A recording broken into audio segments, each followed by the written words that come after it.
தேவமாதாவின் வணக்க மாதம் 15ஆம் தேதிக்கான புதுமை. போர்ச்சேவகன் ஒருவன் தேவமாதா அடைந்த சந்தோஷங்களையும் வியாகுலங்களையும் குறித்து 7 பரலோக ஜபமும் 7 அருள்நெறி ஜபமும் சிறு வயது முதல் ஒவ்வொரு நாளும் தவறாது வேண்டி வந்தான். ஒரு நாளில் ஜபம் வேண்டிக் கொள்ளாமல் நித்திரை செய்தான். திரும்ப விழித்து வழக்கமான ஜபம் அன்று செய்யவில்லை என நினைத்தால் உடனே எழுந்திருந்து முழந்தாளிட்டு பின்பு ஜபங்களை வேண்டிக் கொள்வான். படையில் இருக்கும் பொழுது ஒரு நாள் போருக்கு போய் முதல் வரிசையில் இருந்ததால் பகைவர்களை எதிர்த்து போராடும் முன்பே தனக்கு சாவு வருமென்று நினைத்து ஆத்ம சோதனை செய்தான். செய்த விடத்தில் தேவமாதாவை குறித்து வழக்கமாய் செய்கிற ஜபம் இன்றைக்கு செய்யவில்லை என கண்டான். சண்டை செய்யும் நாளில் தேவமாதாவை வேண்டிக் கொள்ளாமல் இருக்க கூடாதென்று எண்ணி கூட இருந்த சேவகன் தான் வேண்டிக் கொள்கிறதை பார்த்து ஒருவேளை பரிகாசம் செய்வார்களோ என்று அவர் நினைத்தாலும் அதை ஒரு பொருட்டாய் எண்ணாமல் ஜெபம் செய்ய தொடங்கினான்.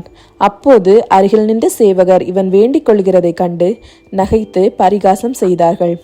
அவனோவென்றால் பக்தி கவனம் குறையாமல் தொடங்கின ஜபத்தை முடித்தவுடன் எதிரிகள் துப்பாக்கியால் சுட்டார்கள். அப்போது தேவமாதாவை வேண்டிக் கொள்கிறதினால் பயன் உண்டென்று அறிந்தான். அவனை பரிகாசம் செய்த இவகர் அனைவரும் சுடப்பட்டு கீழே விழுந்து விட்டனர். அவன் ஒருவனே காயப்படாமல் நின்றான். அவர்கள் செத்து கிடக்கிறதை கண்டு தேவநீதியின் ஆக்கினை இதுவே என்று உணர்ந்து தன்னை காப்பாற்றின தேவமாதாவிற்கு நன்றியறிந்த மனதோடு ஸ்தோத்திரம் செய்தான். பின்னர் அந்த சேவகன் வேறு இடங்களில் சண்டை செய்யும் பொழுதும் யாதொன்றுக்கும் பயப்படாமல் இருப்பான். தன் வீட்டுக்கு போக உத்தரவு பெற்றதாலும் தேவமாதா தனக்கு செய்த உபகாரங்களையும் தான் வைத்த பக்தியையும் எங்கும் பரப்பி தான் சாகும் வரையிலும் உத்தம கிறிஸ்தவனாக ஜீவித்தான். கிறிஸ்தவர்களே, நீங்களும் தேவமாதாவின் மீது கொண்ட பக்தியில் பின்வாங்காமல் அன்னைக்கு வழக்கமாய் செய்கிற ஜெபங்களை ஒரு நாளாவது குறைக்க கூடாது. மிகவும் இரக்கமுள்ள தாயே, உம்முடைய அடைக்கலமாக ஓடி வந்து உம்முடைய உபகார சகாயங்களை இறந்து உம்முடைய மன்றாட்டுக்களின் உதவியை கேட்ட ஒருவனாகிலும் உம்மால் கைவிடப்பட்டதாக ஒருபோதும் உலகில் கேள்விப்பட்டதில்லை என்று நினைத்தருளும். கன்னியருடைய ராக்கினியான கன்னிகையே, தயவுள்ள தாயே, இப்படிப்பட்ட நம்பிக்கையால் ஏவப்பட்டு உம்முடைய திருப்பாதத்தை அண்டி வருகிறேன்.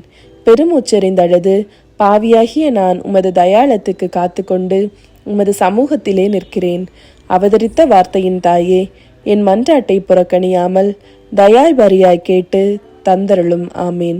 ஜென்ம பாவமில்லாமல் உற்பவித்த புனித மரியாயே, பாவிகளுக்கு அடைக்கலமே, இதோ உமது அடைக்கலமாக ஓடி வந்தோம். எங்கள் பேரில் இரக்கமாயிருந்து எங்களுக்காக உம்முடைய திருக்குமாரனை வேண்டிக் கொள்ளும். ஜென்ம பாவமில்லாமல் உற்பவித்த புனித மரியாயே, பாவிகளுக்கு அடைக்கலமே, இதோ உமது அடைக்கலமாக ஓடி வந்தோம். எங்கள் பேரில் இரக்கமாயிருந்து எங்களுக்காக உம்முடைய திருக்குமாரனை வேண்டிக் கொள்ளும். ஜென்ம பாவமில்லாமல் உற்பவித்த புனித மரியாயே, பாவிகளுக்கு அடைக்கலமே, இதோ உமது அடைக்கலமாக ஓடி வந்தோம். எங்கள் பேரில் இரக்கமாயிருந்து எங்களுக்காக உம்முடைய திருக்குமாரனை வேண்டிக் கொள்ளும். விண்ணுலகில் இருக்கின்ற எங்கள் தந்தையே, உமது பெயர் தூயதென போற்ற பெறுக. உமது ஆட்சி வருக. உமது திருவுளம் விண்ணுலகில் நிறைவேறுவது போல மண்ணுலகிலும் நிறைவேறுக. எங்கள் அன்றாட உணவை இன்று எங்களுக்கு தாரும். எங்களுக்கு எதிராக குற்றம் செய்வோரை நாங்கள் மன்னிப்பது போல எங்கள் குற்றங்களையும் மன்னியும். எங்களை சோதனைக்கு உட்படுத்தாதையும் தீமையிலிருந்து எங்களை விடுவித்தருளும். அருள்மிக பெற்ற மரியே வாழ்க. ஆண்டவரும் உடனே பெண்களுக்குள் ஆசீர் பெற்றவர் நீரே. உம்முடைய திருவயிற்றின் கனியாகிய இயேசுவும் ஆசீர் பெற்றவரே. புனித மரியே, இறைவனின் தாயே, பாவிகளாயிருக்கிற எங்களுக்காக இப்பொழுதும் எங்கள் இறப்பின் வேளையிலும் வேண்டிக் கொள்ளும். ஆமீன். தந்தை, மகன், தூய ஆவியின் பெயராலே. ஆமீன்.